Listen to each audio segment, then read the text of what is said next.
Oysters are the prolific filter feeders of the bay living ecosystem, known as keystone species. With their clean, hard surfaces and intricate three-dimensional structure, large oyster reefs attract a wide variety of life. Food, cover, and habitat are provided by the oyster reefs for hundreds of small marine species, which in turn provide prey for large fish and crabs. Without oysters, the quality of bay ecosystem suffers. Without oyster filtration cleaning the water for light to penetrate, bay grasses can struggle to grow. Without healthy grass beds and oyster reef habitats that provide refuge from predators and ample prey to feed on, juvenile fish and crabs may not survive to adulthood. In other words, more oysters equal better water quality, more fishes and crabs, and healthier underwater grass beds.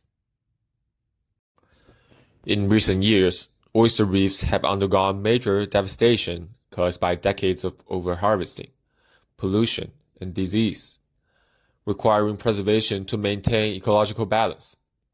The foundation of this preservation is to build an oyster density map that requires a system with accurate oyster detection and an underwater navigation algorithm.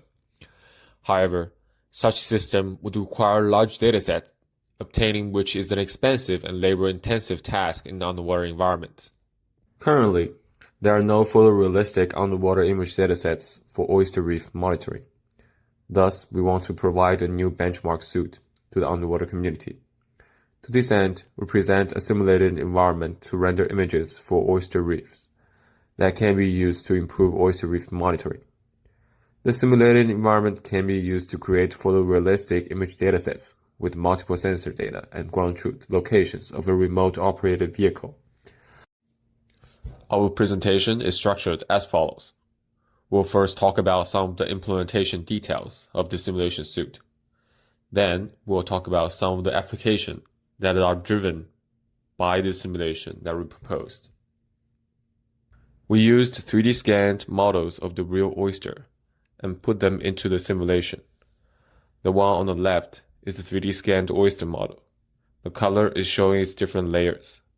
The one on the right is the 3D scanned oyster model with applied real oyster texture. We also employ some mathematical modeled oyster and put them onto the seabed. As you can see on the left-hand side, it is a mathematically modeled oyster.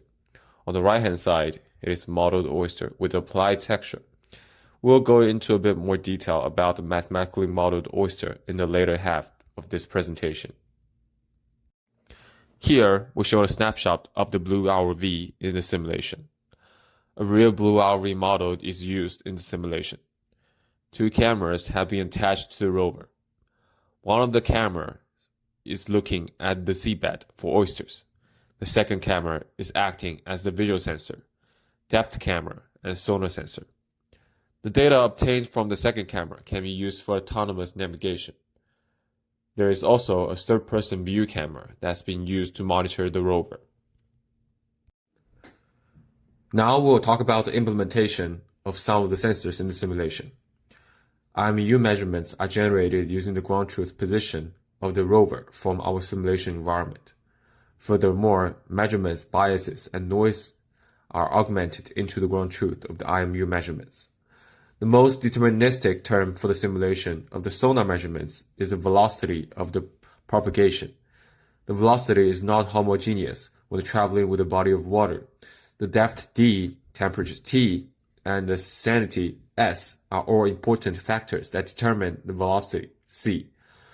An approximation formula of the calculation of the velocity is defined as follows.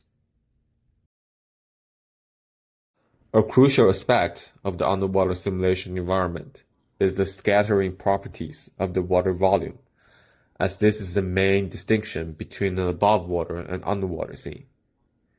As we added more particles in the water volume, it looks much more like an underwater image. Here, we show the simulation in action, with all the sensors and cameras. The major display that we see here is from the third-person view camera. The one on the top left is the IMU sensor. The one on the bottom left is the sonar sensor. As you can see from the right hand side, it is the bottom camera, the front camera, and the depth camera. We want to have a good representation of the oyster reef in the simulation. Thus, having a variety of oysters in the OysterSim environment is of great necessity. Then we come up with a way to mathematically model the oyster and generate thousands of different oysters. Steps in modeling the oyster are demonstrated here. We first 3D scan a real oyster. Then we use splines to fit to the oyster's bottom layer to model it. We extend the 2D model to the 3D model with multiple layers to the spline. PyVista is used to generate 3D models from the layers given. Finally, we apply the texture to the generated 3D model of the oyster. These oysters combined with real 3D models of the oysters are used in OysterSim. Now we will talk about some of the applications that are driven by this simulation.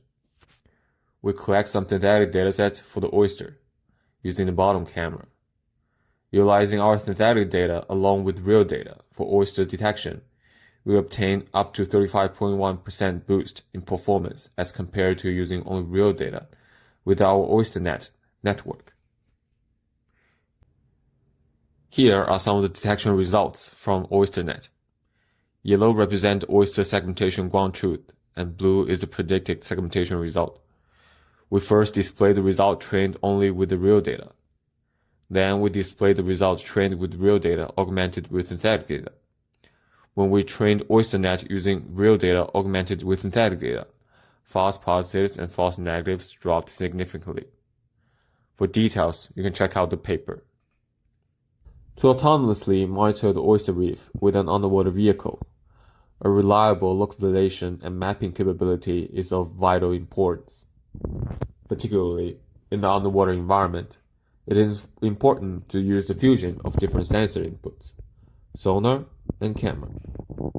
As a proof of concept, we feed the simulated data that we generated from the simulation to one of the VisualSlam algorithms to show the localization result. The yellow is a ground truth, and the green line is a predicted path from the VisualSlam algorithm. Moreover, we can use the data we generated to compare different underwater SLAM algorithms with the ground truth.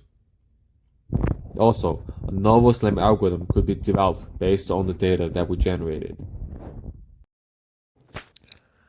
To maximize the oyster information gained with a limited amount of time for a remote-operated vehicle, a novel exploration algorithm would be required.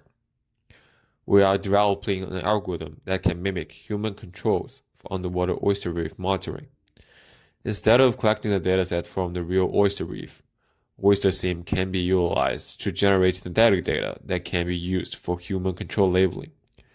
We divide the control of the robots into 14 discrete control classes with 7 labels for the pitch and 7 labels for the yard direction. We have labeled 5,000 underwater images generated from the simulation for learning a deep neural network to explore the oyster reef through behavior cloning.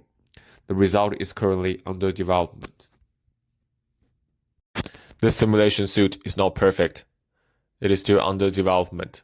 A lot more can be added or modified. We'd like to thank our sponsor for sponsoring this project. If you have questions, please go to the paper. Thank you.